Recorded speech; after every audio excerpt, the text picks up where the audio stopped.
listening to the Metal Command Podcast. Greetings, everybody. Welcome back to the Metal Command Podcast. Tony here with you, and today I'm here to talk about Hammerfall. I'm here to talk about their newest album, Avenge the Fallen, which just came out. And I'm here to talk a little bit about their impact on the heavy metal scene, especially the resurgence of the metal scene back in the late 90s. But before I get into all of that, if you want to support the show, please give me a like and a follow here on YouTube. And of course, you can subscribe to the channel, share the video, leave your comments, let me know what you think of the new Hammerfall album and what you think about what I'm about to say as far as their impact on the heavy metal scene and its resurgence, 25, 26 years ago. And if you are on any other kind of social media platform, please give me a follow there. So with that being said, let's talk about Hammerfall. Now, I'm going to be flat out honest with all of you. Hammerfall is one of those bands that they really don't deviate much from the songwriting department. I mean, they are pretty much writing traditional heavy metal. There is never really anything new or groundbreaking that they typically do. However, they always put out a very solid release, and they put out a very good live show, actually. In fact, my son, when they opened up for Halloween back in May of 2023, that was the first metal band he actually had ever seen live. But Hammerfall always puts on a great show. The albums are pretty consistent. Some are a little better than others. Some are great, some are okay, but they never really put like a bad album out. Like I can't go out and look and say, man, this album sucks, right? But they do consistently put out old school, traditional heavy metal. Now, this album, I would probably say is one of the better ones they've done in a while. But overall, if you've heard their albums, you pretty much know what you are going to get when it comes to this record. I mean, it's very good. A lot of the gang vocals and the backing vocals are done by some, pretty reputable people in the metal scene. I mean, John Bush and, like Mark Lopes is on this in some of the backing vocal parts, and overall, very good. But the one thing that I think is very important to understand is the role that this band played in the resurgence of the heavy metal scene. You got to remember when their first album came out in 1997, 1998, traditional heavy metal was thought to be completely dead. Like, I remember when Glory to the Brave came out, and I remember the hype surrounding the album and how it was going to help bring back the metal scene. It was actually Glory to the Brave by Hammerfall and Legendary Tales by Rhapsody. Those are like the two bands that had just come out where people were like, man, this is going to be the resurgence of heavy metal. And I remember that specifically from a lot of people in Europe back then. Now, granted, the internet was limited back in those days. There weren't as many people on it, but there was this definite vibe with Hammerfall. And there was something special about them when they came out. Now, it's interesting to say, I'm actually going to play a clip here with Fredrik Nordstrom.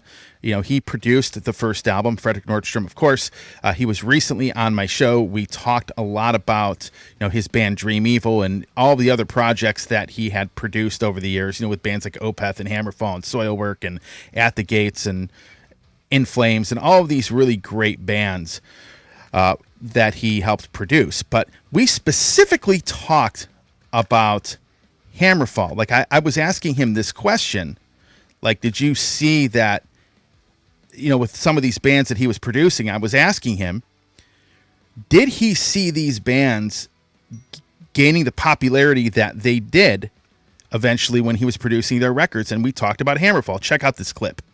And with Hammerfall, it was just like, that was kind of a tribute band to German heavy metal and Iron Maiden stuff. That was the original singer in the band was actually Michael Stanne from Dark Tranquillity. Mm-hmm. And the original drummer was Jesper Strömblad, guitar player in Flames, and so on. And that kind of heavy metal was completely dead back then. We recorded Glory to the Brave album on a hilarious small recording budget, really 2 weeks of recording. And I just did it because, everybody in the band was kind of old clients to me. So I was like, yeah, let's do it, of course. And then Oscar called me up and said, like, yeah, we have been signed to Nuclear Blast, and they're going to print 30,000 copies. And I was like, fucking great. But in my mind, I was thinking, who's going to buy these albums? Because that kind of music was so dead. So it was just like, we had like Saxon here in Gothenburg playing on a fucking restaurant with 50 people of capacity. That's how small heavy metal was. Yeah. In Sweden. And the rest of Europe. And suddenly, actually, we give credit to Hammerfall that they open up the heavy metal scene again. Mm-hmm. They sold 130,000 copies of that album. Yeah. There were sold out houses everywhere. It's just like in Gothenburg, they played for like 600 people. And I saw in the audience just like young kids standing there. Yeah. They had Udo Dirksnight there from Accept as a guest vocalist, and they played Balls to the Walls. And everybody in the audience was just standing there watching and wondering, who is that old guy? So it was just like a really good, should I call it, revival for heavy metal scene?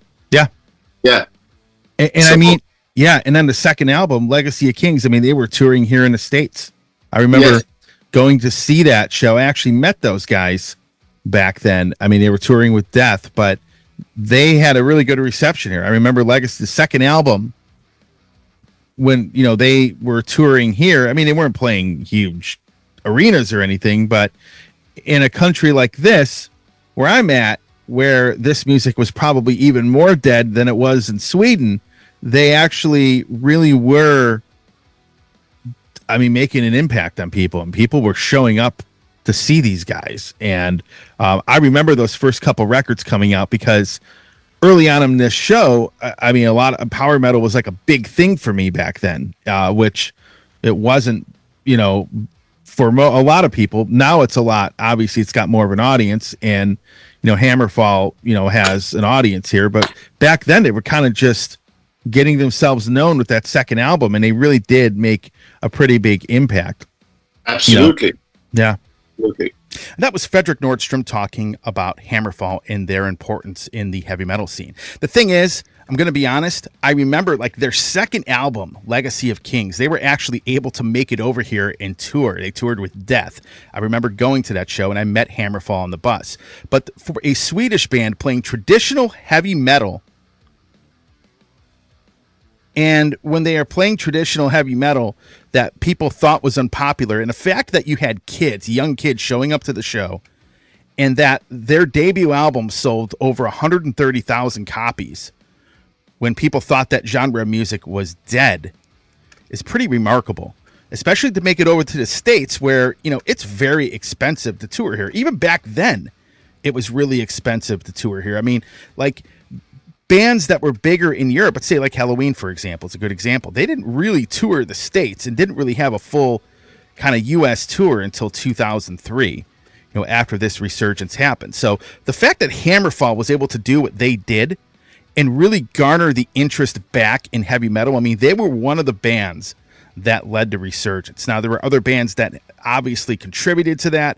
A lot of the old school power metal bands from Germany did, but in general, Hammerfall was like one of those bands that universally helped trigger that, even a little bit over here in the States. Not saying they really brought heavy metal back to mainstream or anything like that, but they definitely helped with the resurgence of this genre of music.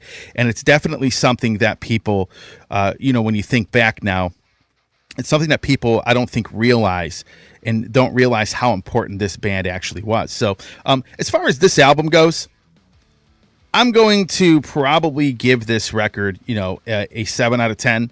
It's good. Is it one of their better albums? Yeah. And I like it a little better than the last one. It's good, but it's what you're going to get. Most Hammerfall albums, when they come out, 7 out of 10, 8 out of 10. Some of them, like I believe it was like some of them I think are a little bit better, but overall, pretty solid listen. If you like their music and if you like their style, it's really not going to deviate much from what you've heard before, but it is still a very good album. A 7 or 8 out of 10 for me is pretty much very good, and overall pretty solid. And you know what? They're great guys. I mean, I remember when my son saw them, and they gave my son some drumsticks. We were backstage, and the guys they are some of the nicest people you will ever meet in the metal scene. In all seriousness, they really are. I have a lot of respect for them. They're good dudes, and they put on a pretty good live show. In fact, I love watching them live because their show is great. The one thing I like about them, and especially this album, a lot of the songs are pretty catchy, as always, but you can listen to this and be like, you know what? There's 5 or 6 songs that I could see people just singing to live. And that's one of the talents that I think this band has. So that's where I'm at with it. It's a 7 out of 10. I think this band is still one of the most important bands that led the resurgence of heavy metal in the late 90s. Let me know what you think in the comments. Do you like this record? Where do you see Hammerfall? How important do you think they were in the metal scene, coming up in the late 90s?